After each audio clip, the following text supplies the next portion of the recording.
Hello, good people, and welcome to Hillbilly Cat History, where today we're going to dive into Chapter 10 of The Impersonal Life by Joseph Benner. This chapter is titled Good and Evil, and we're comparing it to Chapter 10 of the book of John, the fourth book of the New Testament, which talked a lot about shepherds. And we're going to do that when we come back from this song, which is called He Carried Light.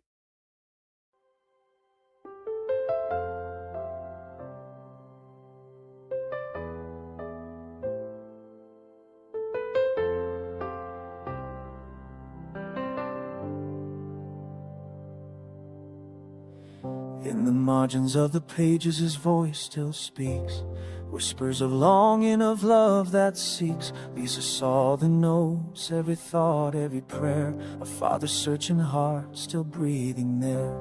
To do your will and my purpose he wrote, a bridge of devotion, a living note. Through the Bible's lines, through the books he kept, the light of his spirit forever swept.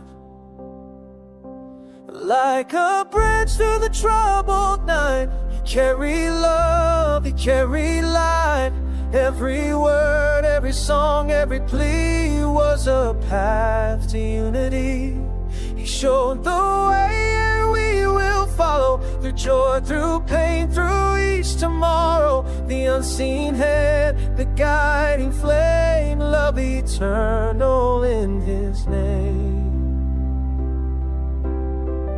Delta held the book with gold on its face, the impersonal life, his sacred place. Larry gave the gift, and Elvis was changed.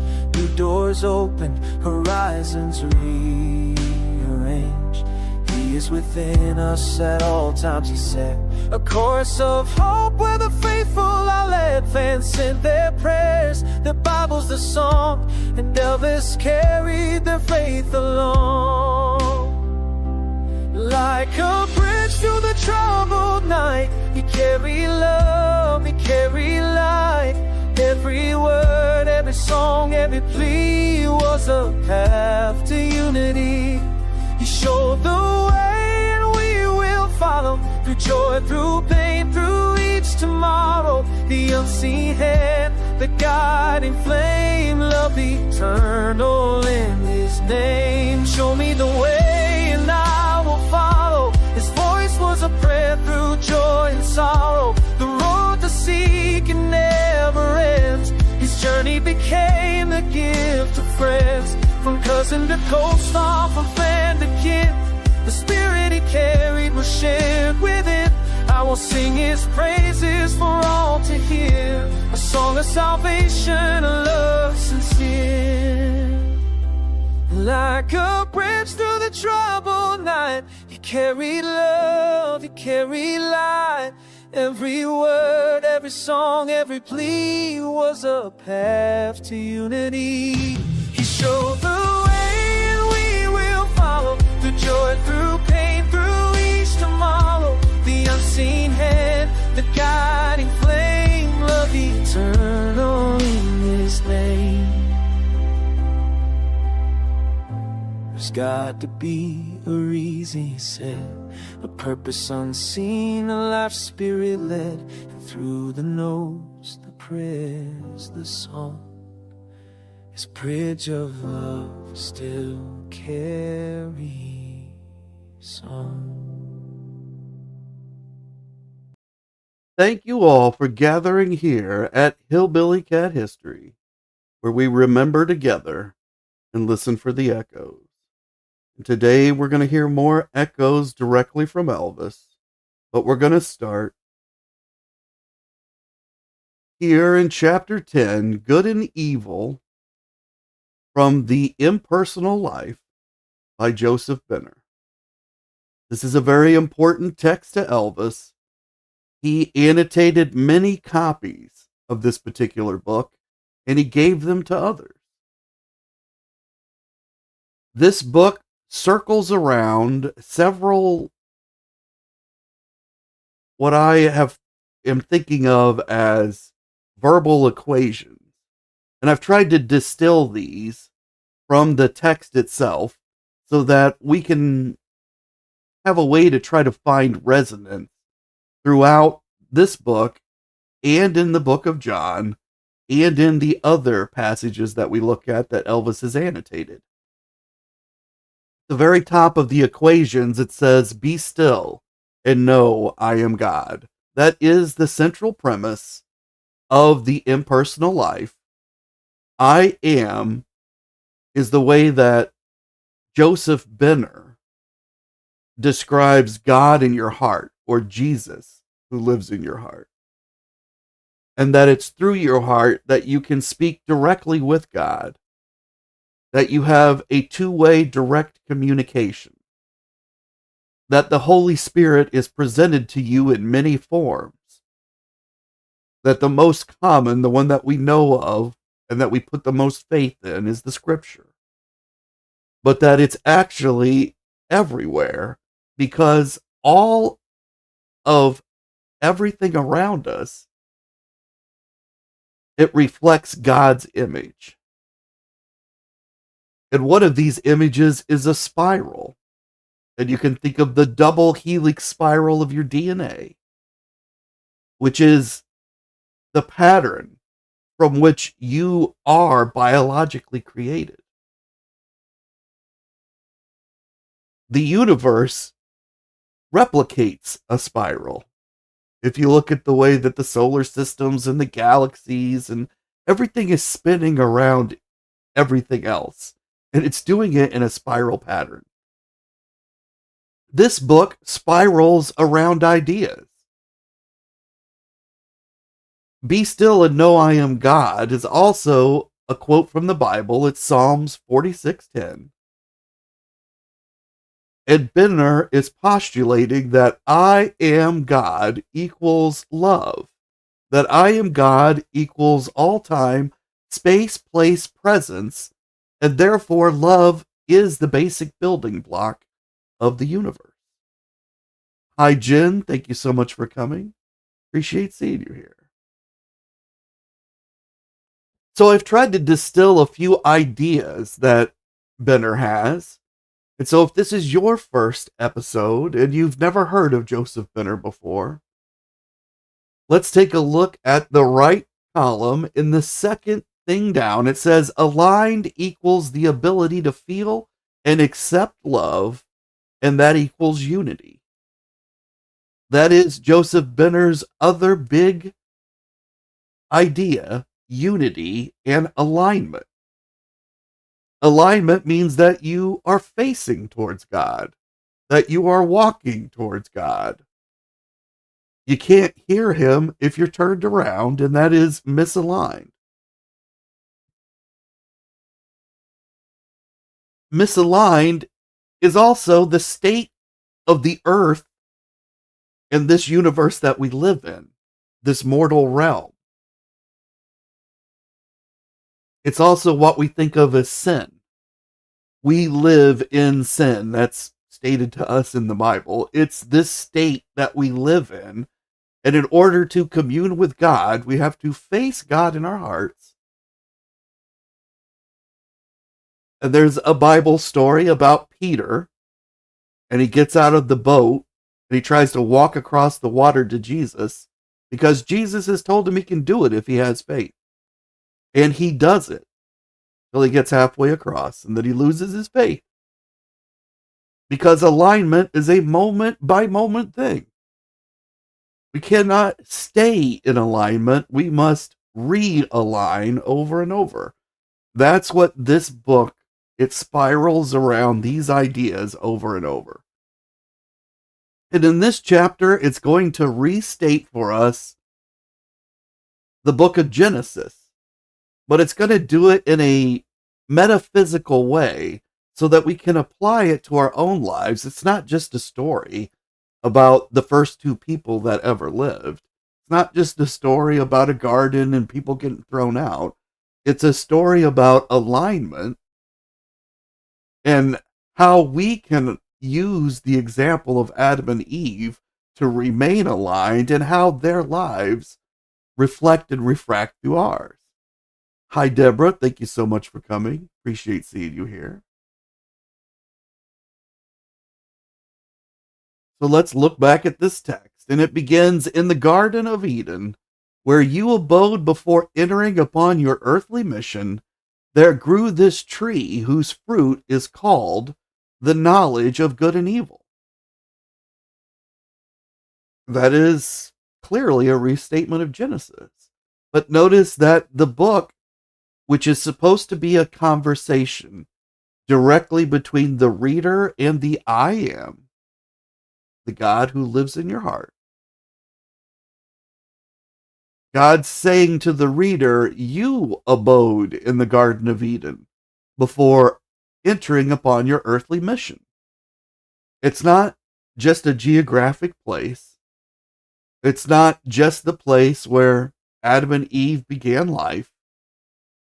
The Garden of Eden is a state that we all go through during birth.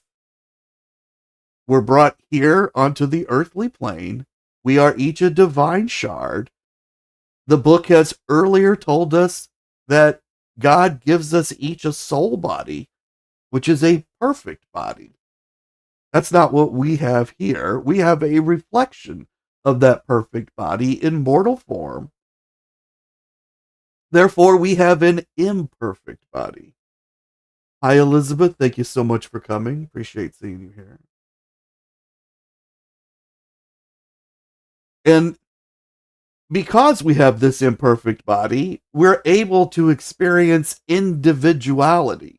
That's what the book's also been telling us. And individuality involves a turning away from God or a misalignment. Now, you might think misalignment is bad. And it is, but what's really bad about misalignment is not remembering alignment. So we've been sent here to express an attribute of the divine. And in order to express that attribute, we must be mortal and we must be individual. That's part of the deal. That's part of the great project that God is involved in, which Benner refers to as the real earth. Which the way that we experience the sequence of events will be at the end. But for God, it's in the divine now, which is all time, space, place, presence, wrapped into a single point. That is the way God experiences time, which means he doesn't experience time. There is no such thing as time. That is something that we perceive through this mortal form.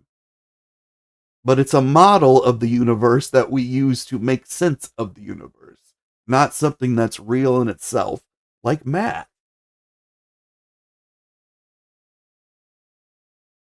Now, this knowledge of good and evil, it may be the ability to postulate things like time and math and such, but it's also about understanding alignment and misalignment. The knowledge of good and evil is the moment when Adam and Eve understood that as an individual, they could turn away from God. And it's called original sin by a lot of Bible scholars. Because that's the moment that we moved from living in unity to living in sin, which is misalignment. But it's part of the plan. We've got to be misaligned in order to express the attribute correctly. And that's hard to wrap your head around, but that's what the book's trying to get across. And so Elvis might have seen this as he's part of this plan.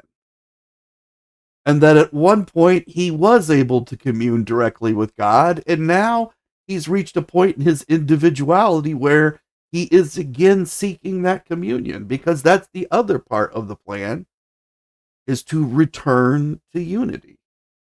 Express the attribute, complete the will of God, return to unity.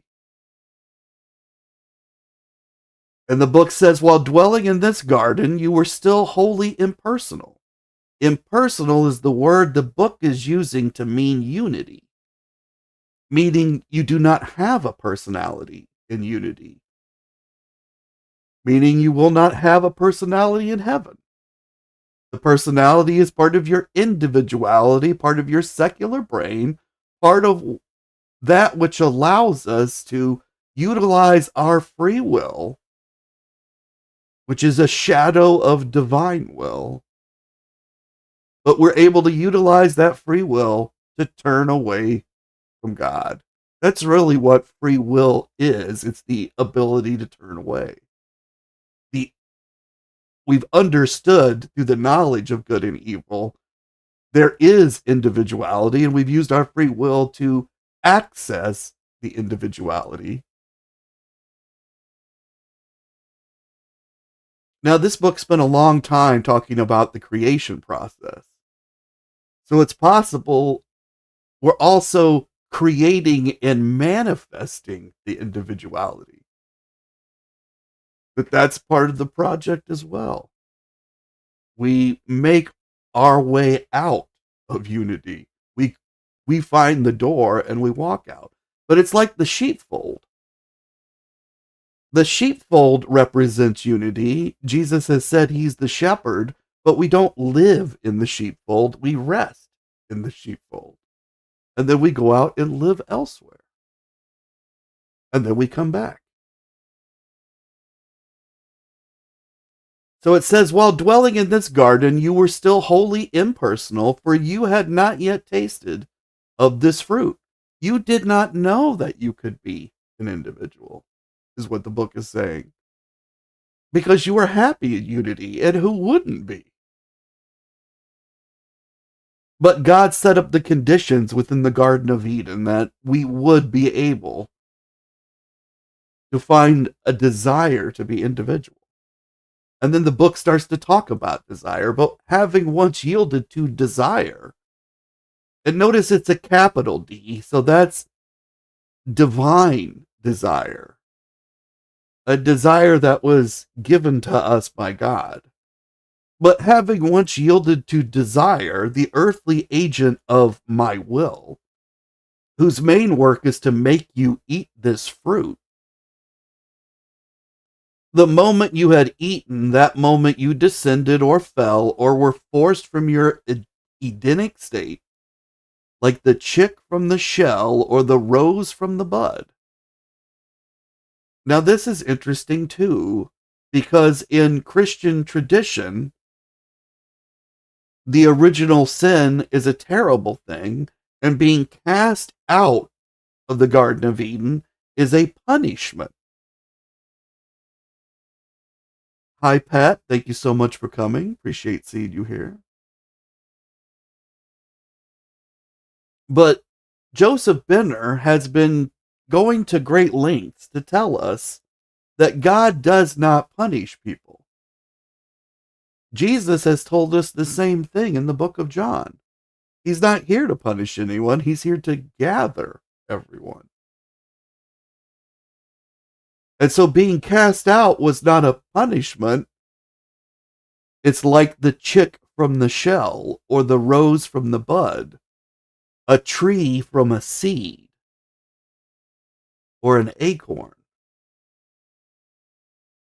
That we in the Garden of Eden were in a seed state. We were ready to spring forth in this vision that God has for us in order to express the divine attribute here. It's also like a mother bird shoving their little ones out of the nest so they can fly. And then they will return. They will find their way back. It's all part of growing up. And so it was never a punishment. It's like the first time you have to jump into the pool and learn to swim. It's just something that happens during your life. It's part of the sequence. And it's traumatic, but it's not unneeded. It's not unnecessary. It is necessary. And like the mother bird shoving her birdling out of the nest, it is love, not punishment. And then it says, and you found yourself involved in conditions altogether new and strange.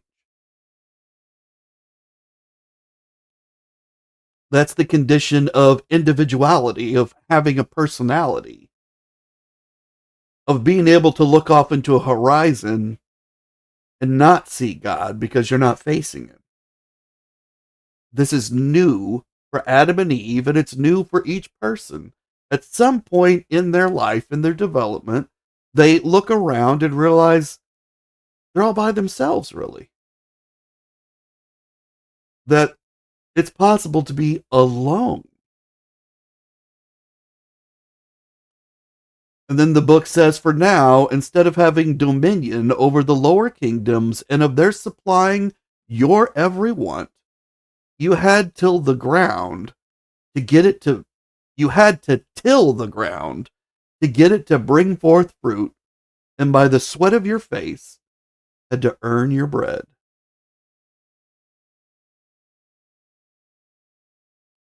So this is saying that now you had to go out and you had to work in order to bring forth your food. That you no longer have anyone taking care of you, so there's a responsibility that came as well, along with your decision to be an individual. That it all kind of goes hand in hand. And that you earned something. And I think that would have resonated with Elvis because he earned his way. He worked very hard, especially the first few years, but he always threw himself fully into whatever he did. And the next paragraph says, but having taken upon yourself this earthly mission, it now became necessary for you to enter fully into all conditions of life in order to develop a mind and perfect a body capable of expressing perfectly my idea on earth, the real cause and reason of your entering into this new condition. And this is what I've been saying about we're here to express a divine attribute. And that's expressing perfectly my idea on earth. So having fallen or stepped out of your impersonal or Edenic estate, you yielded completely to the lure of this dream world. That's important as well because it's saying that at the moment that we realized we were individuals, we became enamored with being individuals, and we turned away and forgot that God was behind us and we could turn back. And you're now permitting desire wholly to lead. You no longer were capable of seeing the reality of soul or things. This is the forgetting of the divine shard, which is our essence. But it's part of the plan. We need to wallow in this world for a while in order to be able to know how to express the divine attribute correctly. And then it says, for you had put on a physical body, an earthly covering with a human brain, which because influenced by desire, acted as a veil to your self-consciousness. So this is explaining how we become misaligned. We turn away.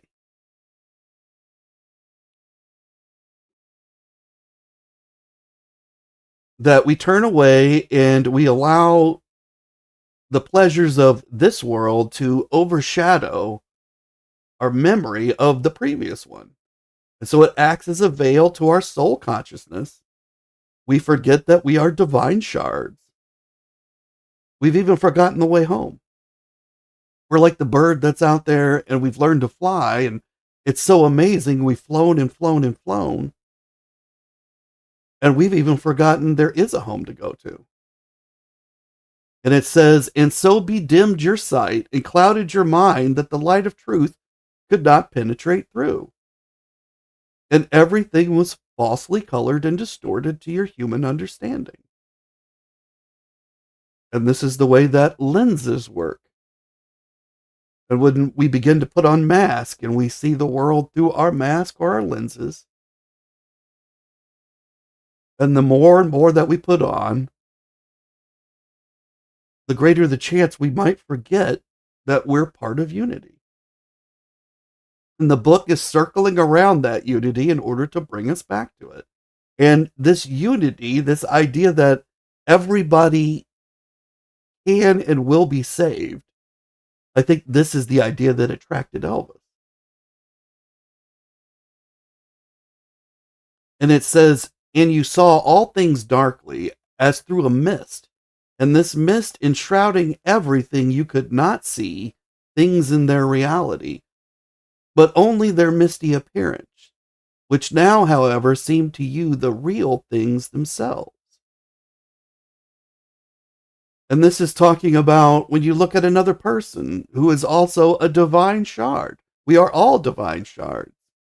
But they themselves are dimmed, and our vision is dimmed, and we can't see the divine shards in each other. So we can't have real communication with each other. We have to have all these mortal attempts at communication with true communion.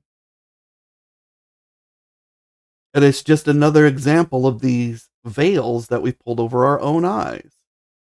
And Jen says that being a human in the world clouds our memory with all the noise around us. That's exactly right. The I am is like a radio broadcast to your heart. It's a two-way radio. You can talk back.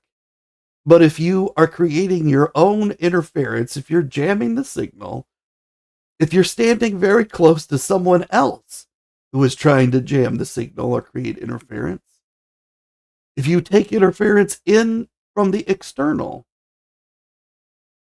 you make it part of yourself, then these are those veils that's being talked about in this passage.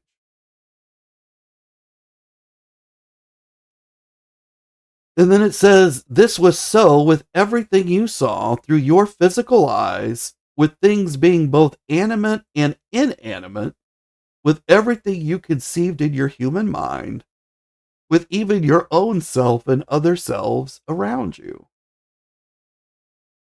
Now, this part is interesting because it talks about both animate and inanimate objects. And so the book has told us before that even the stones reflect God, that they too are imbued with the divine. And that idea has thrown us at times. How could something that's not even alive reflect the divine?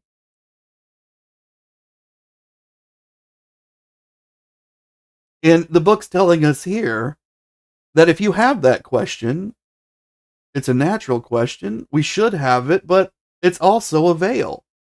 It's an attempt by ourselves to keep us from communication with the I am.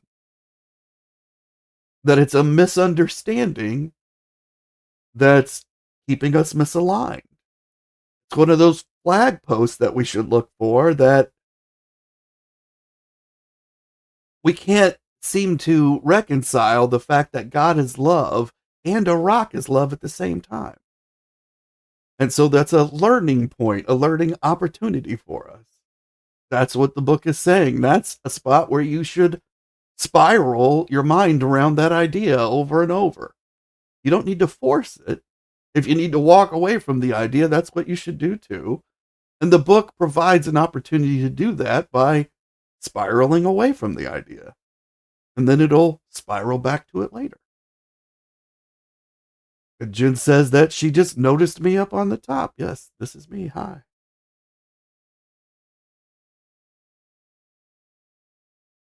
And then it says, thus no longer seeing the soul of things, but only their misty shadows, you grew to thinking those shadows were real substance, and that the world about you was composed of and filled with such substance.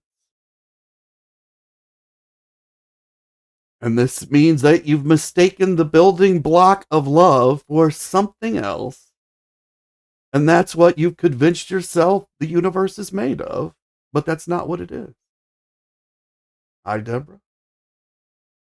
Yep, this is me up top. And Elizabeth is saying that you go away from unity, but you have to come back on your own. Right. Exactly right. And you didn't really want to leave. But it's like a baby bird. You needed to leave. It was part of God's love for us that he sent us here with the gifts that we have. It's more than just expressing his attributes. It's a learning process that in the end, we're all going to come back together, even greater than the whole that we left, which is not possible because God exists in all places, spaces, time, presence at once. And yet it is possible. It's one of these divine mysteries. And then it says, but this mist was only the effect of the light of truth being unable to penetrate through your human mind, whose intellect, like an imperfect lens, only befogged and twisted everything and made it appear as real, keeping your consciousness continually busied with these mirrored illusions of your dream world. And this is pointing out that everything that we do here, it's for this single purpose of expressing these attributes. But in the end, it will all have been an illusion. That's the dream world. Because our mortal selves aren't truly real. They're not eternal, which is what our divine shards are.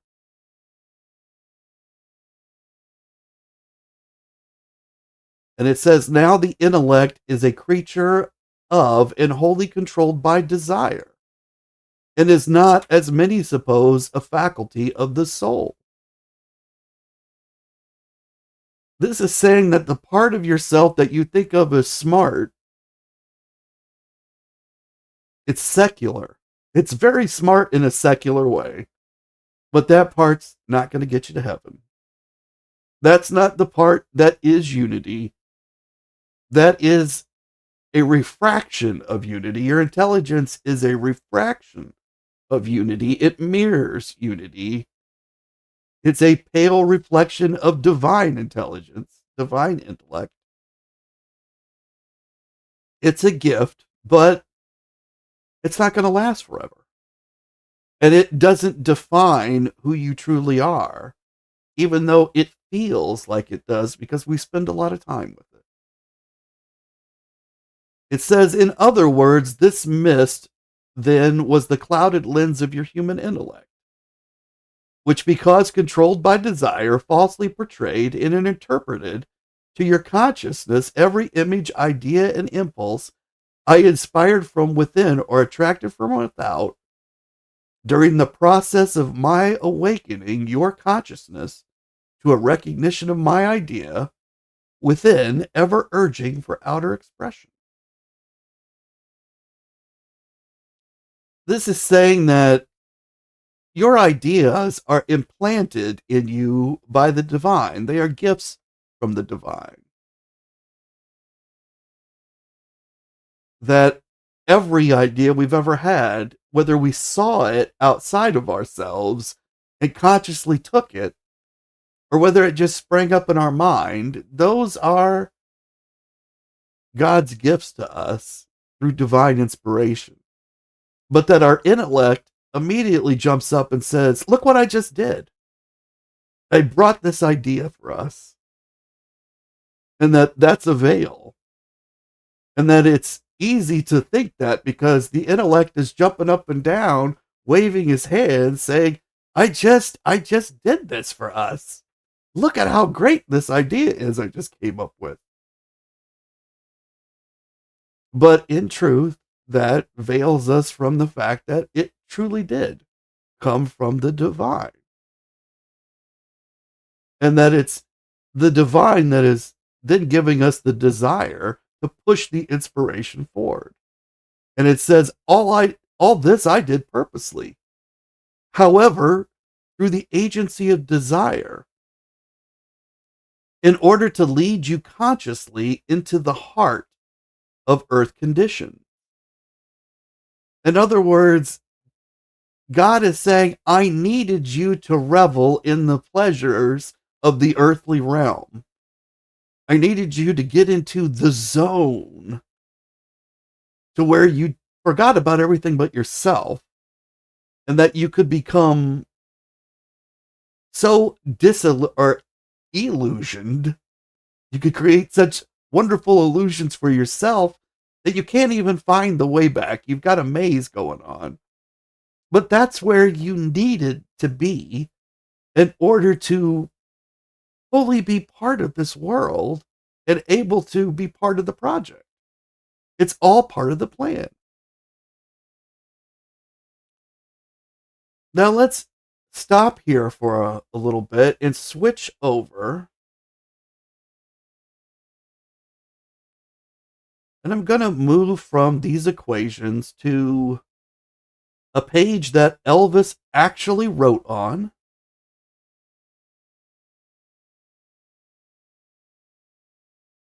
This is another page from The Prophet. And this particular example, Elvis gave to Sheila Ryan, who was his girlfriend in the mid-70s, for I think it's a couple of years. And he underlined things in this book, and he annotated it in several places. And Sheila believes he was working his way through the book, using it as a working copy for his thoughts. And then he gifted it to her, and he inscribed it at the front. Now, Elvis had read this book way back in 1956 or 57. So Sheila was 20 years later. I think Elvis was preparing this text directly for Sheila. Now, I can't prove that for sure, but I'm speculating that because he's already read it so many times, she sees him writing in it, but she just doesn't realize he's doing it for her, and he's communicating things to her. But that's just one possibility. He may be talking to himself. He may be pointing out things about himself. He may be underlining what resonates with him. But we're going to start towards the top. Elvis seems to only be interested in the passage that's at the bottom of the page, but at the top it talks about a shepherd, and we just came out of passages that talked about the shepherd in chapter 10 of the book of John. So this says, is the shepherd not joyful beneath his trembling, that he shall wear the mark of the king? Now, I have no idea what the passage is actually referring to or what came before it, but it seems to me to be referencing the divine shard again, which is our deepest essence, the part of us that's eternal and is going to return to unity. That the shepherd wears the mark of the king. We each wear the mark of the king because we are part of the king through the divine shard. And we saw in yesterday's page from the same book that the shard is actually so joyful, it still feels unity, that it sings. It's joyful. And so the shepherd is joyful beneath his trembling. What's the trembling? Because it says it in the next passage, yet is he not more mindful of his trembling? I think the trembling is joy as well. He's reunited with the divine in unity. Here on the earthly realm, he's recognizing this connection to the divine, and it makes him so joyful he trembles.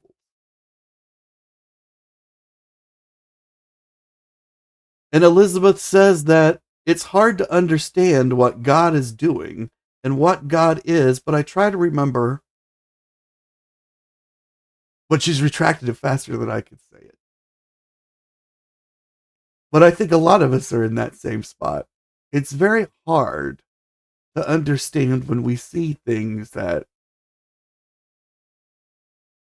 they hurt our compassion.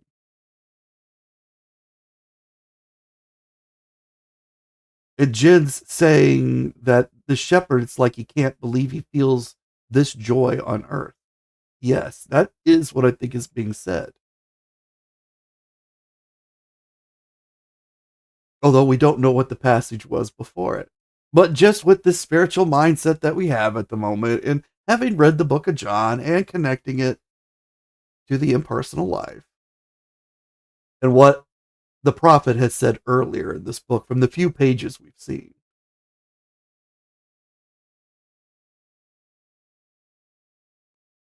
And then it says, "For what is it to die but to stand naked in the wind and to melt into the sun?" This is a reference to unity again. When we die, we melt into the sun. We become one with the unity again. Naked in the wind, we are no longer cloaked in the personal. It's gone. Our divine shard is naked again, and we melt into the sun, which is light. And as we've seen Elvis notate earlier, the color yellow equals Christ equals light.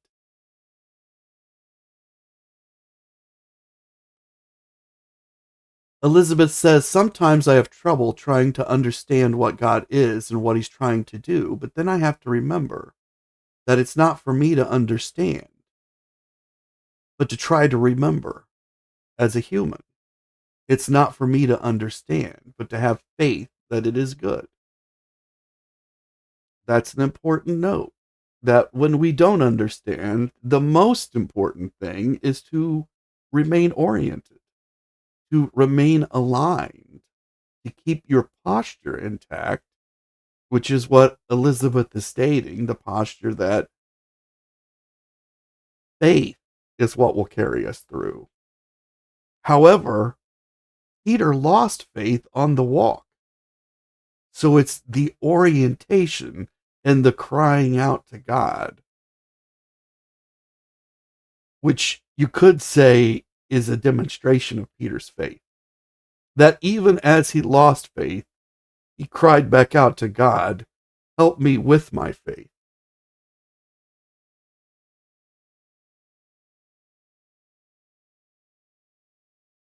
And then it says, "And what is it to cease breathing, but to free the breath from its restless tides, that it may rise and expand and seek God unencumbered?"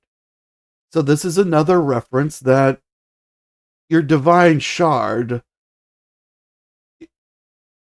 it's, we could think of it as imprisoned, but that's not exactly correct. It's contained here on earth in our mortal form.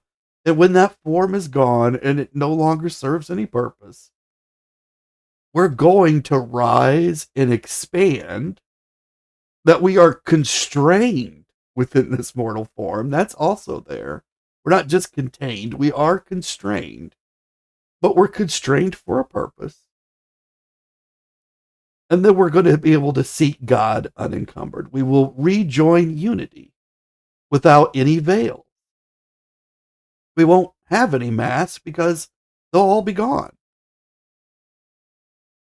And now we come to what Elvis actually underlined, which is, "Only when you drink from the river of silence shall you indeed sing."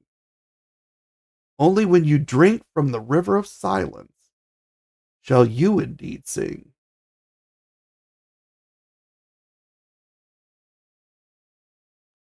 I think this could be a reference to meditation. Be still and know I am God. Be still is stop struggling. Shut out the noises which are distracting you from communion, from alignment. And so that, I believe, is drinking from the river of silence. It's being still.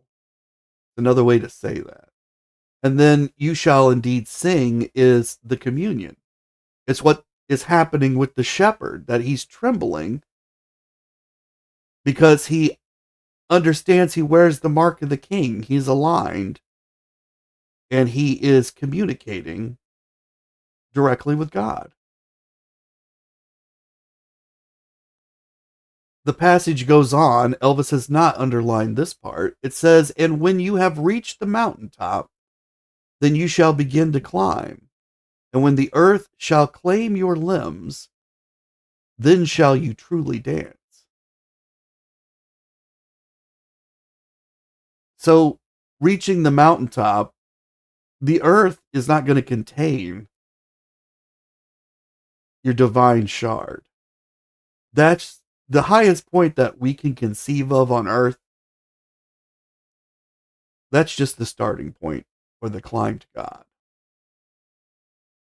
And when earth shall claim your limbs, this is when you pass away, then shall you truly dance, when your mortal form no longer encumbers your divine shard. Then your divine shard's going to dance up to the top of the mountain and past it, and it's going to rise and expand, and it's going to seek God unencumbered, and then it will reunite with unity. That is the baby bird that's learned to fly, and now he's returned to the nest. And Elvis has written, God loves you best when you sing. This is a way of stating that God rejoices when you are aligned. Now, does God love you better when you are aligned or misaligned? Does he love you more or less? No. That's not what Elvis is saying. He's saying that when you are aligned, you feel the love the best. You're able to receive it. That you're able to transmit it to others, as when Elvis sings to others. And that's when he feels God is loving him best. Because he's consciously walking with God. It's not that God loves him better than anyone else, or even that God loves him better in this moment than he ever has before. It's the recognition on Elvis's part that this is the moment when he's closest to God, is when he sings. Now, he's referencing it back to this page that's talking about a shepherd and, singing that's not performance singing. It's the singing of the heart. But for Elvis, it literally is singing.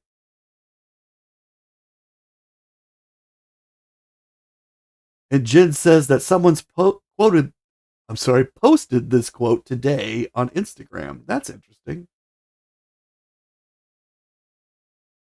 Is someone watching me prep these live streams? No, I'm just kidding. But yes, this is a great quote. God loves you best when you sing. It sounds very shallow at first because Elvis was a singer. But when you connect it to the rest of this page, it's pretty deep. And that's actually where I'm going to leave everything for today. We're just a little early getting out of here on this one, but I think that's a good place for us to stop. So I'm going to send us all out of here on a song like I always do. And I want to thank each and every one of you for being here today and spending your time with me. I truly appreciate it. And this song is He Carried Light, and it talks about Elvis trying to share his faith with others so that they too can find their path. You all keep on taking care of business.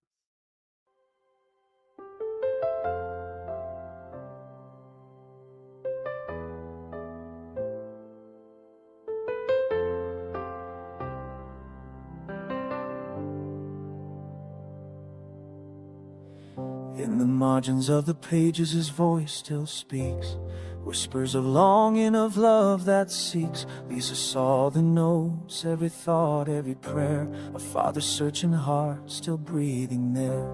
To do your will and my purpose he wrote, a bridge of devotion, a living note. Through the Bible's lines, through the books he kept, the light of his spirit forever swept. Like a bridge through the troubled night, he carried love, he carried light. Every word, every song, every plea was a path to unity. He showed the way and we will follow, through joy, through pain, through each tomorrow. The unseen hand, the guiding flame, love eternal in his name. Delta held the book with gold on its face, the impersonal life, his sacred place. Larry gave the gift and Elvis was changed. New doors opened, horizons rearranged. He is within us at all times, he said. A chorus of hope where the faithful are led. Fans sent their prayers, the Bible's the song, and Elvis carried their faith along. Like a bridge through the troubled night, he carried love, he carried light. Every word, every song, every plea was a path to unity. He showed the way and we will follow, through joy, through pain, through each tomorrow. The unseen hand, the guiding flame, love eternal in his name. Show me the way and I will follow. His voice was a prayer through joy and sorrow. The road to seek it never ends. His journey became the gift of friends. From cousin to co-star, from friend to kin, the spirit he carried was shared within. I will sing his praises for all to hear, a song of salvation, a love sincere. Like a bridge through the troubled night, he carried love, he carried light. Every word, every song, every plea was a path to unity. He showed the way and we will follow, through joy, through pain, through each tomorrow. The unseen hand, the guiding flame, love eternal in his name. There's got to be a reason, he said, a purpose unseen, a life spirit led. And through the notes, the prayers, the song, his bridge of love still carries on.